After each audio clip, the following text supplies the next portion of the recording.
Namanda, namanda, namanda, namanda, namanda, namanda, namanda.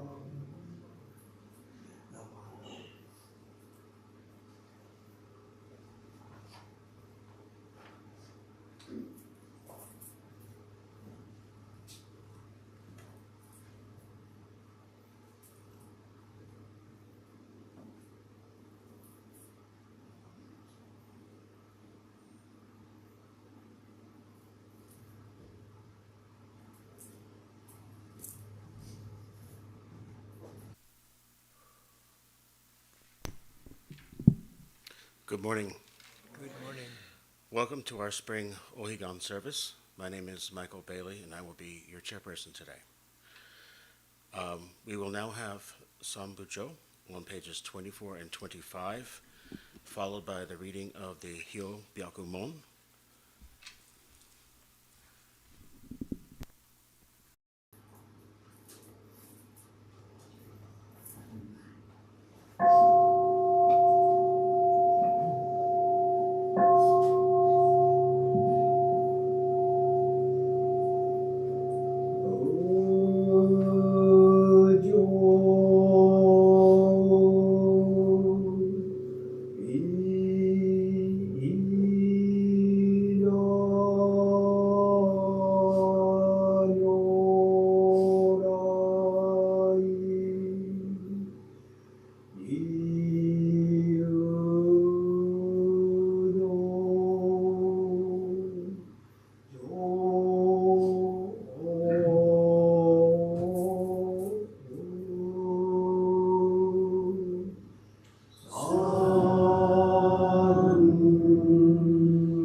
Today, on this occasion of the Spring Ohigan Service, members of our temple families have reverently come before Amida Buddha with deepest reverence and thankfulness for the all-embracing wisdom and compassion of Amida.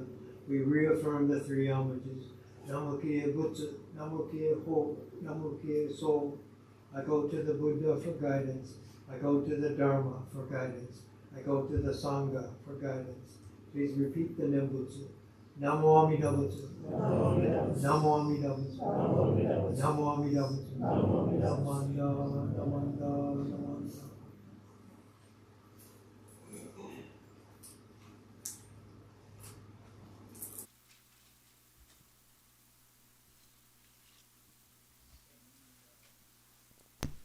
We will now have Sutra Chanting, the Butsu Ge on page 79.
少女人が国家楽庵の好物神病是が心象本願の日力少々欲執行生存知恵無限上領子孫自我心領軽量心志諸福の苦渋家業承認人寿無限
Please stand for the Gatha, Nembtsu 1 on page 169, and remain standing for the reading of the Jodo, Shinshu Creed on page 12.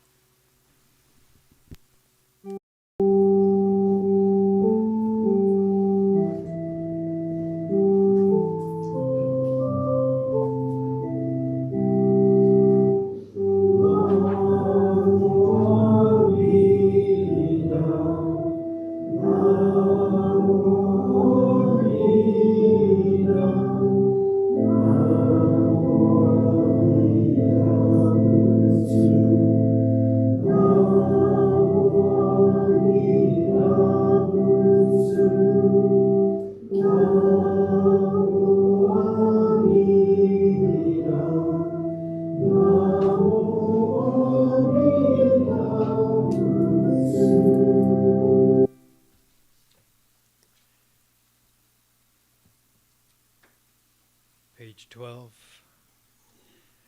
Jodo Shinshu Creed number 1. Entrusting the vow of the Buddha and reciting the sacred name, I shall proceed through the journey of life with strength and joy, revering the light of the Buddha, reflecting upon my imperfect self. I shall strive to live a life of gratitude, following the teachings of the Buddha, discerning the right path.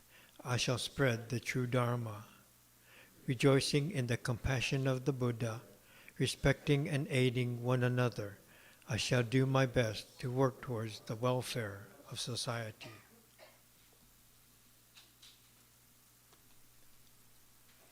Namo Amida Butsu. Namo Amida Butsu. Namo Amida Butsu. Namanda, Namanda, Namanda. Please be seated.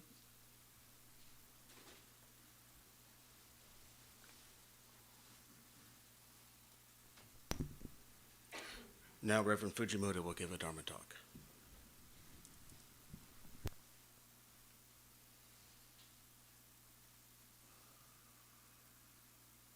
Namanda, namanda, namanda, namanda, namanda.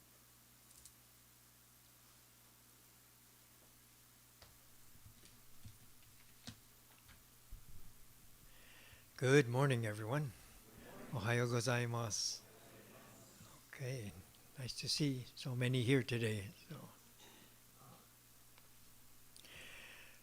So today is our Spring Ohigan Service. In Japanese, it's called Shunki Higan-E, Spring Season Other Shore Gathering. So we have two each year, the Spring Ohigan and the Fall Ohigan. So this one is Shunki, the other one is Shuki. Okay. You don't have to memorize that, but it's interesting. Yeah. So, as I mentioned, Shunki Higan-E. So Higan is the other shore. And other shore refers to the shore of enlightenment, as opposed to this shore of human life, human suffering. Okay, and traditionally, Higan is a week-long observance in Japan from March 8th to the 18th to the 24th. So each day they have a different service and events going on. So quite extensive and involved. So here we do our usual special Ohigan service, and then we eat lots of good food over when we're done. Okay, so today I hope we can tie together Ohigan and the 6 paramitas with our lives as a Buddhist Sangha. Okay. So Ohigan is one of our major Jodo Shinshu services, a Japanese service. So twice each year we do this. I think it's always a special time of year when the seasons are balanced and we feel this harmony all around us, but hopefully we don't just notice it out there, but we feel it in here. And so as we do that, we feel that we are a part of this whole spectrum. Okay, not that we are just observers, but we are a part of this interconnected reality. At our temples, we utilize rituals to direct our attention and our thought, right? We chant, we offer incense, we gassho, all these things facing the Amida Buddha, and these rituals we follow to direct our attention and thought. All the Buddhist schools recognize our ego-centeredness, self-centeredness, as a cause for most of the problems and the suffering in our lives and suffering all around us. Okay. At every service here, as we make these offerings during the Oshoko, the Gassho, we offer flowers, rice, fruits, chanting, Gathas, and we make these for ourselves to step beyond our self-centeredness, to break through our ego-centered shell. Okay, each of these things allow us to extend beyond our normal self-centeredness. So just yesterday, I was able to go to our Bay District Junior YBA conference in Palo Alto.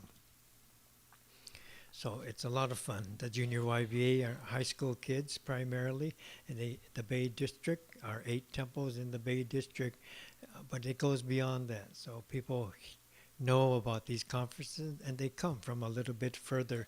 They had a group from the Sacramento Temple come, a group from San Jose comes. They're not that far away, right? And Mountain View. And one group came from Oxnard. So they're like 6-hour drive away, but they came before, they enjoyed it. And 2 girls that came all the way from Chicago. So 2 girls and their advisor. So I was surprised to see, right? So later, after the opening service and all, I introduced myself, and I know their minister, Reverend Miramura. Some of us know him. And welcomed them, and the two young ladies said, "Yeah, we came last year when they had it in San Jose, and we had so much fun that we wanted to come again." Right? So they spend, I guess, the night before, the night Friday, Saturday night at a hotel. So all these groups stay at the hotel, and they come Saturday for opening service. And then we have a picture, and then we have workshops. So five workshops total, 3 in the morning and 2 more in the afternoon, 2 more after lunch. So they have a nice lunch together. After that, they have a break. I guess they go back to the hotel. I had to leave, but they go back to hotel. Then they come back again for dinner, like a banquet, and then a social, music and dancing and whatever. I didn't get to enjoy that part of it. So, but it's so nice, refreshing. You come to that. I know it's on my calendar, and lots of other busy things to take care of, and my mind is not there yet until I get there. We're sitting at the opening service, and I'm sitting on this side. Koyama Sensei's here leading the service, and just looking out, full of high school kids, and then their advisors in the back, and they had like 120 or 30 students. That's a big group, right? So very nice to see their energy come up, and they have a oshoko, so when they come to offer incense, for example, the group from Alameda, everybody stands up, and one representative comes and offers incense and goes and sits down. San Jose, and everybody stands up. San Jose, one person comes up, offer incense, and sits down. So each group is standing up, and they get some recognition and attention, and you see how people are coming from all over the place. So it's just very wonderful to see this kind of energy from the younger ones and from the advisors. They commit their whole weekend to come to the Bay District, to Palo Alto, spend the weekend and do all these things. Wonderful to see. So some of the workshops were great. 5 different workshops. So they broke up into groups of maybe 20 kids, for example. And one of them, they had 2x4s, like a 6-foot 2x4, and they're painted white with these straps of string, 5 different straps of string. So each person, 5 people standing on 2x4s, right? And they're supposed to walk together. So the string, they tie their shoes onto the 2x4. So all 5 of them are tied to the 2x4. So, and they have to move from like here to the wall and all the way back, right? So it's fun to watch, and they're trying to get to learn to move together in this teamwork, right? Being aware, like when we chant, it's like a teamwork. We're doing it together. We have our ears open, our antennae are out. You listen to Sensei's voice, you listen to our members' voice, and then we chant. We don't just chant on our own, or we shouldn't. It's the same thing for them.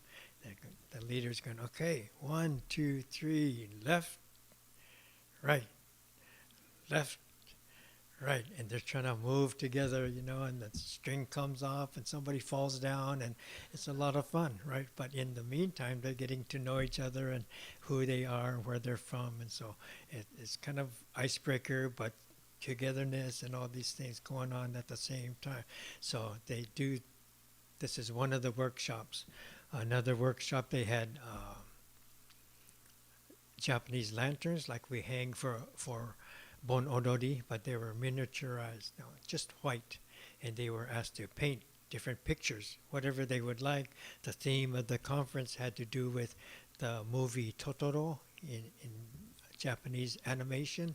And so those kind of movies are, they are animation, but a lot of deep thoughts about life and things to consider as you become an adult, as you grow up, as you go through your life. So these things they are thinking about and painting these images. In another workshop, people were given 3 things to think about I forget the exact questions, but they had this yarn, right? And so they would have a answer to the question, and they would find someone else with the same answer and give them the piece of connection to the yarn, like throw them the yarn, so there'll be yarn sticking through this person and that person, right? So, for example, I enjoy baseball. Find someone else who answered, I like baseball. So you throw them the yarn, and now you're connected. And after you go through the questions, this person's connected to this person over here. Maybe you're connected to the girl who came from Chicago over here. And all these strings are in this room. Everybody's connected. And this is an example of Indra's net, right? This interconnected reality that we all live in, that we're all connected somehow. We don't even know until these connections emerge, right? In the basic view of reality in human life that we teach here at the temple, but they come to see it just by playing this game, interactive game, and through that they also, you might never know. I'm interested in playing music, so are they, right? Different kind of things. I want to become an attorney. So all these connections come up, and they see this image that they created, that they realize it was there before, but now they can see it, Indra's net, right? So all these kind of exercises were going on. So I really enjoyed it. So I think all the ministers, we visited with the advisors and things like this, but to see so many come from so many places, and I was real happy. Today we had our Dharma school, and everybody was here. So I was able to share this same, my adventure to go to this Bay District Junior YBA conference. So as Shin Buddhists, the Sangha gives us our greatest opportunity to share. We make offerings and we do things to move beyond ourselves. Okay, Ohigan is a time to recognize the harmony of the universe that surrounds us, to recognize the Buddhist life that puts us in tune with the rhythms of the world. So there, all these different exercises did that. And here, we do this every day. And Ohigan reminds us again how we can do that, right? Listen to this quote. I use this often. If the entire world is not happy, then there can be no individual happiness. Our consciousness of the self must expand gradually from the individual to the group, and then to society and the universe. So in this quote from Kenji Miyazawa, he wrote children's stories, but in this story, he's talking about our connections. We talk about these all the time, this interconnected reality, and this is where we live. This is the world. Okay? And for us to be able to recognize that we have connections to each other, but to our families, then to our Sangha, to the greater community, to the world. Okay? And so all of these emerge as our awareness grows. So he's pointing this out all the time. So it doesn't just happen, not only on Sunday at service, but wherever we are, whether we're at work or anywhere, right? At the store, anywhere. And as we do this, as we recognize this, we expand the self. The sense of self expands, not only me and my ego-centeredness, but this interconnected reality becomes the real me. And this is the process. Okay? So in early Buddhism, the three treasures, we recite this quite often here. But in early Buddhism, it referred to the historical Buddha. Buddha, Dharma, Sangha. Buddha was the historical Buddha. Okay? And his teachings. And the Sangha were the monks who practiced these teachings. And lay people, like we would support the monks in their practice, right? And so there was a clear separation that the monks were closer to enlightenment, closer to the other shore than we could be, right, as lay people. So then later on, the Nembutsu teachings developed and they changed this model. Okay? So maybe the life of monks are just as limited as our lives are. They are just as attached as we are. They weren't closer to enlightenment than lay people were. Okay? Their lives too were full of greed, anger, ignorance, jealousy, envy, desires, just like ours. Okay? And so this is why the Nembutsu teachings became so attractive. It opened the doors for all the common people when these types of teachings were revealed, and this hierarchy was revealed and removed. Okay. So for we who live the life of Nembutsu, the three treasures refers to the Buddha, Amida, its soul, reality itself. The Dharma is the teachings that reveal this reality. And the Sangha is all of us, all beings. We're called fellow travelers along the path of everyday life. So this is a very significant change of how Jodo Shinshu Buddhism, Nembutsu Buddhism came to be and came to grow. Sometimes people want to come to a conclusion of what Buddhism is, but it's not a conclusion. They want to say, okay, I get it. This is what it is. This is what we have to do. And then when they think they recognize it, they understand, okay, I'm done. Now I can go on to something else. But it's not a conclusion. It's a process that's lived and shared. And that's why we return. We do this. This is part of our process. We don't just come to a finish line, right? We do this. So wisdom and compassion, we always hear the two aspects of the Buddha. They're two aspects of our own lives. Okay? Wisdom and compassion must go together. This is why Buddhism can't be an individual thing. Lots of people like to maybe feel comfortable. I'll read these books, study on my own, practice on my own, set up my own altar, and follow these things, but I'd rather be by myself, right? So it's not an individual thing. We can learn about the Nembutsu, but until we share it, it's incomplete, even empty. It's like wisdom without the compassion. Compassion is the sharing aspect of it, okay? So, as we talk about Ohigan and the other shore, okay, to move from this shore of suffering to the other shore of nirvana, enlightenment, the Pure Land, okay, we're encouraged to study and meditate on the 6 paramitas, okay, the 6 perfections, 6 practices that we use as a guideline to improve and to get closer to the enlightened state. Okay. So we share this often at Ohigan Service, reminding ourselves the 6 paramitas. We hear often of dana, selfless giving; sila is right behavior; kshanti, perseverance or endurance; virya, diligence or effort; okay. Dhyana, meditation; prajna, wisdom.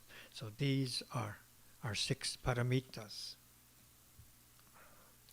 So generally speaking, the lesson is that by practicing the 6 paramitas, we progress along the way, along the path to awakening. But I think we can get a sense of the 6 paramitas when things go well. When things go well in our own lives, ego and self-effort is replaced by harmony and balance. And you've all experienced that, right? You have gone through an occasion or an event or an effort, and instead of doing it with ego-drivenness, there's a harmony, there's a balance that you have felt. Okay? When we hear or play good music, ego and self-effort is replaced by harmony and balance. Okay? When we see or when we make nice art, same thing. Ego and self-effort is replaced by harmony, balance. So the 6 paramitas, usually looked upon as these 6 precepts that we perfect ourselves. But I think it's a description of life properly lived. We see this all the time. Every service, we'll see it today. Okay? So we here at the temple, we have these services, we have events, activities, fundraisers, festivities, and you see this happen. Phone call goes out, right? Phone tree, committee head is calling some of the people who've helped last year. Hey, we have another Check-in Obento fundraiser. Can you help? Okay, what time should I come? Right? You learn the date, check your calendar. Sure, I can help out. Okay, so this is already dana, selfless giving, right? You just say, sure, okay, I'll be there. And you're not trying to be a good Buddhist. You're just saying, okay, Tom, I'll help you, right? And this is how it goes here. We just want to commit, put in the time, put in the effort that was needed to get the job done. And this is how it goes. Back in Palo Alto, the example, I was talking to a mother, and she's telling me how she has, I don't know, sounded like 5 kids or something, and each of them, one by one, had gone to the high school retreat that they hold. And they all enjoyed it, met friends, and enjoy doing things at and for the temple. And so one of her children were talking about being in some class, and they were reading the book Siddhartha, and the other students had the hardest time. The first dana, selfless giving, they couldn't understand the concept of selfless giving. And he was just flabbergasted. How can you not understand it? It's so simple, right? So they couldn't understand. Now, why? Why would you do anything for free? I couldn't believe hearing she's telling me this story, right? Why would you do anything for free? And the whole class got stuck on this first paramita that why? Why would you do something just to help? What are you going to get in return, right? So you want something to come back. This becomes our normal perspective, that you deserve something back. Now when we come back and think about our obon bento seo, right? Because the helpers committed, dana and sila have occurred already, right? Dana, selfless giving. Sila, right behavior, okay? Kshanti, patience. Vidya, effort. They come to take their place as well. Just as you're doing your normal job on the weekend, whatever large or small it is, whether you're cooking outside or cooking vegetables inside, same thing, same kind of help is going on. The Toban leader didn't say, hey you guys, let's practice the 6 paramitas. Right? Nobody says that, but you just do these things as we set our minds to help out, work together. All these things happen, right? And you notice it all the time. Sports, it has to happen. That's how teamwork occurs, right? So this mindset is a clear, calm, focused mind of dhyana, meditation. Okay. All of these things taking place is done by setting the self aside. And this is prajna, wisdom, the mind of Buddha. Okay. So it's not like we look at this list and, gee, I don't know if I could do all that. I don't know if I want to do all that. But we do it naturally. It happens. And we've all done it, right? Our own minds are not replaced or altered, but work in harmony of self and other, I and Buddha. And this is Namo Amida Butsu. Okay? Whether we're a part of the ABWA or the BEC, gardening group outside, Toban group, we work together in harmony of self and other, I and Buddha. And this is the way of Namo Amida Butsu. With the mind of Nembtsu, the 6 paramitas occur. The mind, the 6 paramitas occurs. Okay. So many people work in this manner in each of our events. And this is why the events go well. We see it happen year after year after year. Right? Yeah. So the Pure Land, the realm of the Buddha, is harmony in action that emerges when ego gets set aside. It's not an accomplishment that I finished number 6. I finished number 6, so now I made it to the end of the 6 paramitas. So you see it, okay? This is why Buddhism has these odd sayings like there's no doer, nothing is done, everything just is. Description of oneness and life beyond duality, that we separate ourselves from each other. The Buddhist life is not an abstract goal that is far away or beyond reach. The Shin Buddhist teachings show us that the life of Nembutsu is a life of balance of self and other. In that balance, the Pure Land emerges. The 6 paramitas occur, and so do smiles. How do I get there? How do I get there? Look around, find a need, jump in and help. Do what you can. Just say, I didn't do nothing. Or say, Namo Amida Butsu. Please join me in Gassho. If the entire world is not happy, then there can be no individual happiness. Our consciousness of the self must expand gradually from the individual to the group and then to society and the universe. Namo Amida Butsu. Namo Amida Butsu. Namo Amida Butsu. Namanda, Namanda, Namanda. Thank you.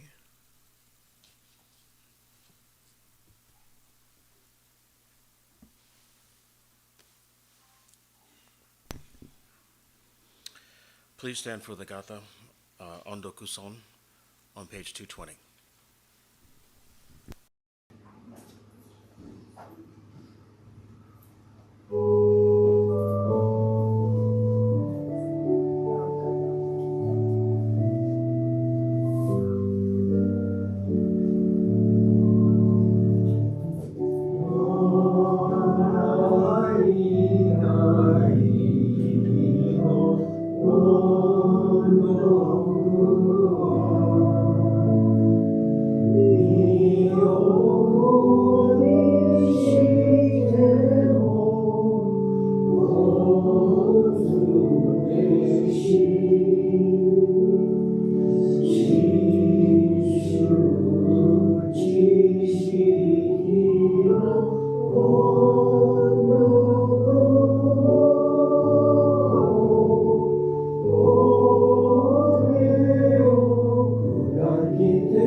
I'd like to thank Reverend Fujimoto for the Dharma talk. And we'd also like to thank those that helped with the altar preparations.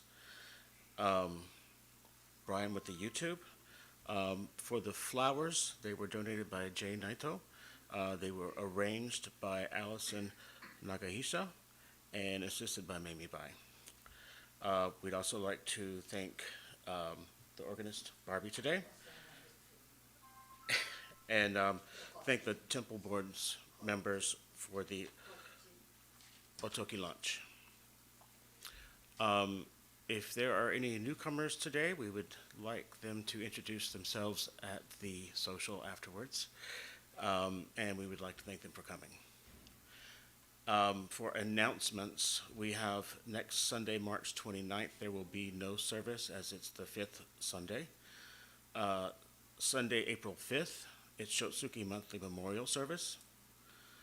Saturday, April 11th, it's Hanamiru and Lumbini's garden setup at 10 a.m. Sunday, April 12th is the Hanamatsuri, the birthday of Buddha. We will have a guest speaker, Reverend Yuki Sugahara. Riban de Sacramento Butsuin. Sorry if I messed that up. And that will be our birthday Sunday. Are there any other announcements this week?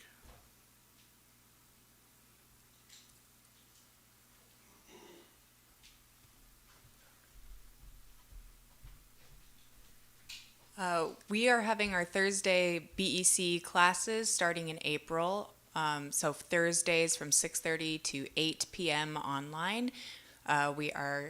Sensei, would you like to chat about what the class will be about? Please register by the 30th.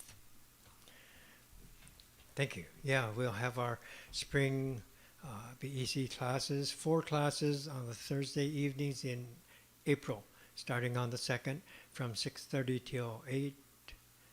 Yeah. And so this time we're going to look at general Buddhism and the movement of Buddhism historically from India, the time of our historical Buddha, and moving through East Asian countries and coming to Japan, coming here. And so connecting that journey to us, finally it reaches us here in Alameda, and to recognize that we are part of that journey of Buddhism. I think it's important not just to learn of a subject, but to see, again, our interconnectedness with all these other events and people that have gone through history and how we find our place in that journey. And so all this kind of putting more dots into our own pictures of what Buddhism is, how it has reached me, and then how it touches me, and how it touches me in our daily lives, like we talked about today. So I'd like to not have a large class, and that's because I like to get response from the people who are online. It's not just sitting there taking notes, because that's no fun. And then you just set the notes away and you don't read them ever again. So what's the point of that, right? So I'd like to talk to people during the class and see what they're thinking, to see what they're going through, and through that other people are able to learn too, right? We all go through difficulties, this life of suffering. What does it mean? I'm not just gonna complain about my physical pains during class or something like that, but we go through difficulties, losses, deaths in the family, illnesses, limitations of, whatever. So all these things come as we look at Buddhism. So we learn about basic Buddhism and reflect on how our own lives are impacted as we try to embrace these teachings. So it's going to be fun. Just 4 short sessions, and please try to find the time to join us. Okay. Thank you. Thank you, Sensei. We would like to thank everyone for attending today's service. Please come forward and offer incense and join us for lunch in the social hall.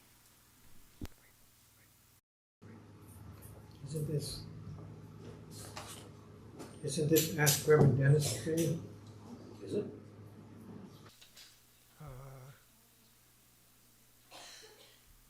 I didn't list that. Yeah.